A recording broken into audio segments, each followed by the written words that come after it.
guys, what you're looking at right now is what I refer to as the unholy box of trades.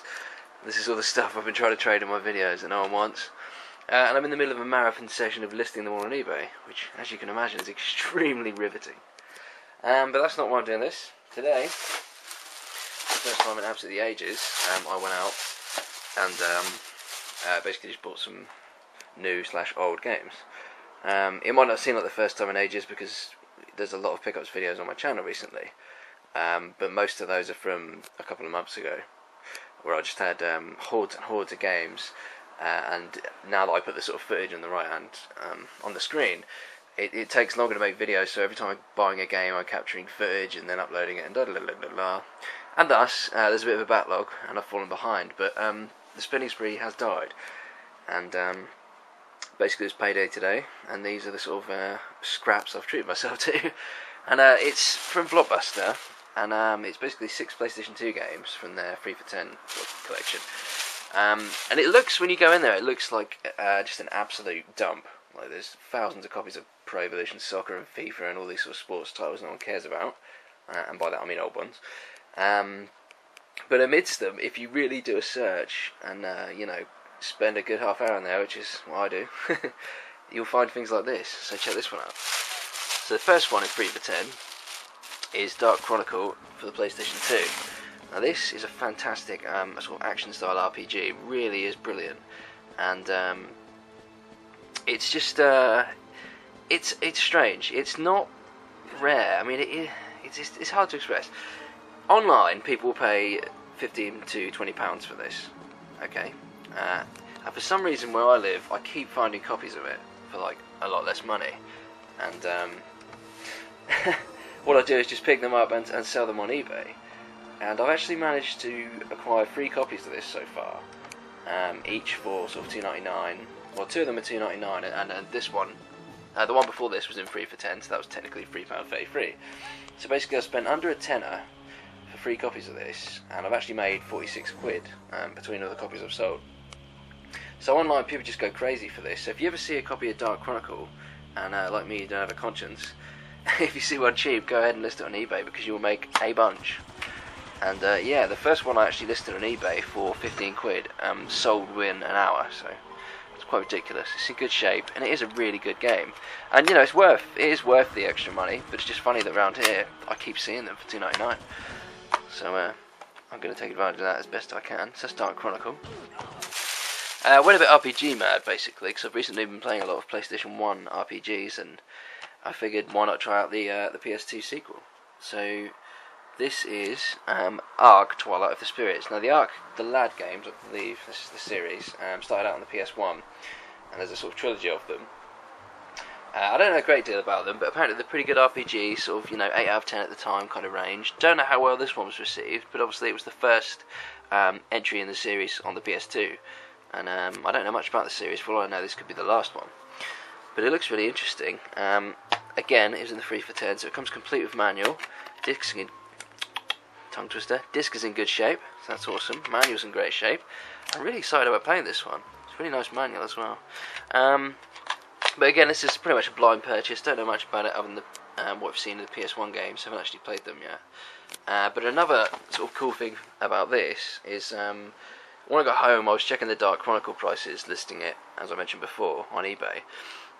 So I also checked the other games I picked up today, and the cheapest you can get this for, bear in mind I got it for, $3.33, the cheapest you can get this for, on eBay at least, is $9.49, so, in that respect, it really sort of seems like a bargain. So that'd be cool. I doubt that it has a 60Hz mode, which would be a bummer, but it'd be great if it did. So there's those 2. I've got one boring one, I'll get that out of the way. This is Shadow of Memories. Now this is pretty common. Again, don't know much about it. I think it's a survival horror game from Konami. The character models kind of look a little bit like the Silent Hill ones for some reason. Or as you can see, like the CG, that looks like Silent Hill 1 or 2 CG. It's really weird. Luckily for me, it does come complete. It's got a nice looking manual. Some cool art in there. Like I say, don't know much about this. You'll know more than me from what you see on the screen. But it's always interested me, and it's always been cheap. And I actually did really well with this sort of 3 for 10 thing. Obviously I got 2 lots of it. But when I ran out of sort of stellar purchases, this was the one I sort of fell back on and thought I'll give it a shot. So I'm hoping I'll get some enjoyment out of that, but like I say, I don't know a great deal. So, back to the bag, we've got Lackluster 2 Duel Saga. Now this, again, is a sequel to a PlayStation 1 RPG, Lackluster, which I've been playing recently. That's really cool. So again, I just welcome these sequels flying at me at such a low price. And again, when I checked this one online, it goes for about, the cheapest on eBay listing currently was $13.79. And again, I know that doesn't actually reflect its proper value, but you know, 9 times out of 10, that's where I get my games. So just between Ark, Dark Chronicle, and Shadow, well, in fact, between Ark, Lackluster 2, and Dark Chronicle, that's easily more than made up for the 20 quid that I spent. Should I choose to sell them, which I probably won't. And let's have a look. What else we got here then? Wild Arms 3, again, RPG series that started out on the PlayStation 1. And I thought I'd pick this one up and give this a shot. And it looks really cool. Again, don't know much about the series, but I'm just chuffed that all of these came complete.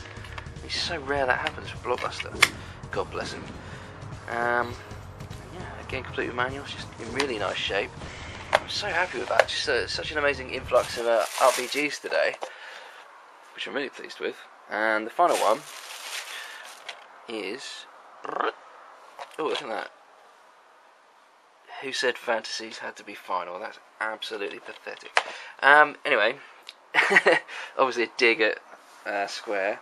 So this is Eternal Ring, and this was put out by our good friends from Software. And in a manner of speaking, I think it's supposed to be considered a spiritual successor to the King's Field games. I think that's right. Of which it shares some gameplay elements. It shares a lot, actually. It's an RPG. It takes place from a first-person perspective. This was a fairly early game in the PS2's life cycle, 2000, it says here.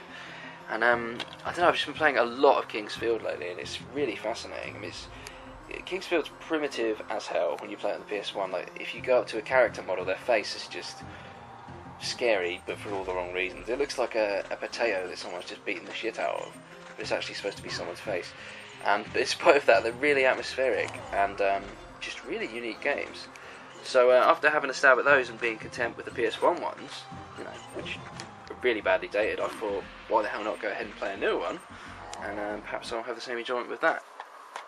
But who knows? But that's sort of that lot of pickups for today. Again, really happy with these, and obviously I've got a lot of hours that need to be ploughed into all of these games, but no doubt I'll get round to it.